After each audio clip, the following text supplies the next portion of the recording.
दोस्तों, भगवान वेदव्यास जी जो हैं यानी कि कृष्ण द्विपायन जी जो हैं वो हमारे सनातन धर्म के 28वें व्यास जी हैं। यानी कि 28वें व्यास जी कैसे हुए? जब भी आपके घर में पूजा होती है तो पंडित जी आते हैं, आपको संकल्प दिलाते हैं। उस संकल्प में आपने देखा होगा ना कि हम बोलते हैं ओम विष्णु विष्णु श्रीमद् भगवतो महापुरुषस्य विष्णुराज्ञः प्रवर्तमानस्य अद्य ब्राह्मणो द्वितीय प्रादेशु श्वेतवरः कल्पे विवस्वत मन्वन्तरे अष्टाविंशतितमे युगे कलियुगे कलि प्रथम चरणे। यानी कि 28वां कलयुग है। 28वां कलयुग कैसे हुआ? जब भी सतयुग, त्रेता, द्वापर और कलयुग आता है, द्वापर में भगवान वेदव्यास जी यानी कि भगवान विष्णु, भगवान नारायण अपने भक्तों पे ऐसे रीझ जाते हैं कि उनको पता है कि कलयुग उनके भक्तों को घेर लेगा, इसलिए वो व्यास रूप में प्रकट होते हैं। और इसी प्रकार आज तक ये जो वैवस्वत मनवंतर है, ये इस मनवंतर के हिसाब से 28 कलयुग हो चुके हैं और हम आज 28वें कलयुग में वैवस्वत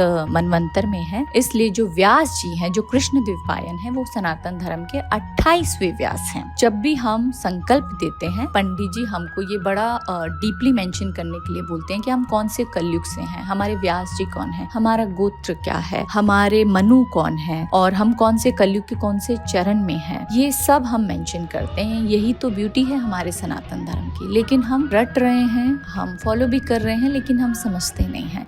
मेरा ये डेप्थ में बात करने का सिर्फ यही भाव है कि आगे जब आप यात्रा करें, ब्रह्म सूत्रों की बात करूं, उपनिषदों की बात करूं, तो आप लोग कंफ्यूज ना हो जाएं कि उपनिषद कहाँ से आ गए, ब्रह्म सूत्र कहाँ से आ गए। क्योंकि प्रस्थान त्रयी के महत्व को समझे बिना भगवद गीता आपको समझ में नहीं आ सकती, जो कि भगवान समझाना चाहते हैं। तो अब व्यास जी हम पे इतना रीच गए द्वापर युग में कि उनको लगा कि ये जो कलयुग के जीव हैं, ये जो बच्चे हैं, इनको तो ये उपनिषद भी समझ में नहीं आएंगे। इसलिए उन्होंने पुराणों के रूप में हमें 18 पुराण प्राप्त करवाए। उसमें से हमारे पहले पुराण है मत्स्य, दूसरे हैं मार्कंडे, तीसरे हैं भविष्य, चौथे हैं भागवत जी, पांचवें हैं ब्रह्म, छठे हैं ब्रह्म वैवर्त, सातवें हैं ब्रह्मांड, आठवें हैं विष्णु, नौवें हैं वामन, 10वें हैं वायु पुराण, 11वें हैं वराह पुराण, 12वें हैं अग्नि पुराण, 13 नंबर पे है नारद पुराण, 14 नंबर पे है पद्म पुराण और 15 नंबर पे है लिंग पुराण, 16 पे गरुड़ पुराण, 17 पे कूर्म और 18 पे स्कंद पुराण। और मुझे पता है कि इन पुराणों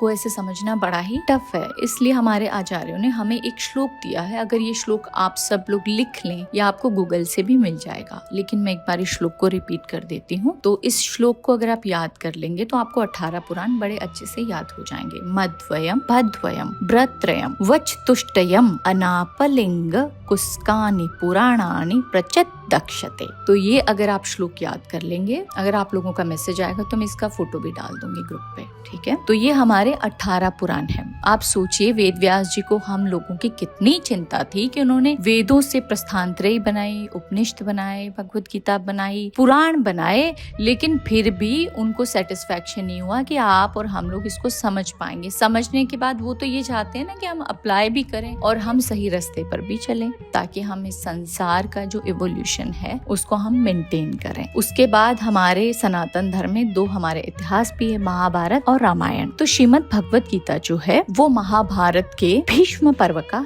हिस्सा है। और आप सब ने मुझे बहुत बार सुना होगा कि कहते हुए कि अगर कोई जीवन में बहुत ही अटक गया है, उसे कोई रास्ता समझ में नहीं आ रहा है, किसी पे उसको विश्वास नहीं है, तो वो अपने जीवन में एकमात्र उसका सहारा है श्री विष्णु सहस्त्र नाम। अगर उस व्यक्ति ने विष्णु सहस्त्र नाम को समझना, पढ़ना या सुनना भी शुरू कर दिया तो ऑटोमेटिकली श्रीमन नारायण उसके रास्तों को साफ कर देंगे। तो जो विष्णु सहस्त्र नाम है वो महाभारत के अनुशासन पर्व का हिस्सा है। तो दोस्तों, जो हमारे 28वें व्यास जी हैं यानी कि वेद व्यास, हमारे कृष्ण द्विपायन जी जो हैं, उनको हमारे विष्णु सहस्त्र नाम में एक बहुत ही सुंदर सा एक श्लोक है। व्यासाय विष्णु रूपाय व्यास रूपाय विष्णवे नमो वे ब्रह्म निधये वाशिष्ठाय नमो नमः।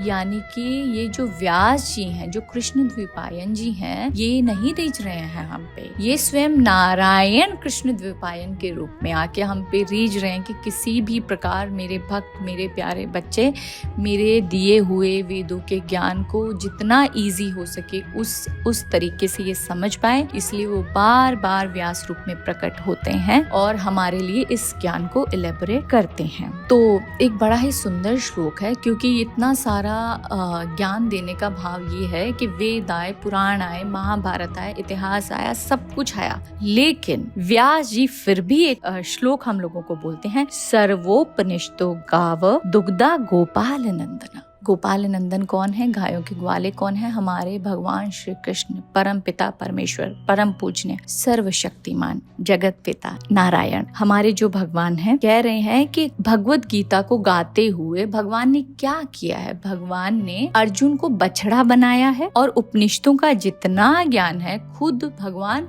उस ज्ञान को गाय के रूप में प्रकट करते हैं। और जैसे गाय को हम दूहते हैं और उससे शुद्ध अमृत रूप दूध को निकालते हैं, उसी प्रकार भगवान ने उपनिषदों के ज्ञान को दोहा है और अर्जुन को बछड़ा बना के उसको उस ज्ञान को पिलाया है, और उसी के माध्यम से इस ज्ञान को हमको और आप सबको भी अमृत रूप में ग्रहण करना ही है। तो ये इलेबोरेशन करने का मतलब ये है कि भगवत गीता को जिस भी व्यक्ति ने समझ लिया, सारे उपनिषदों का ज्ञान का जो निचोड़ भगवान ने दिया है, श्री भगवान ने दिया है, उसके बाद आपको ज्ञान के लिए कहीं और भटकने की आवश्यकता नहीं है।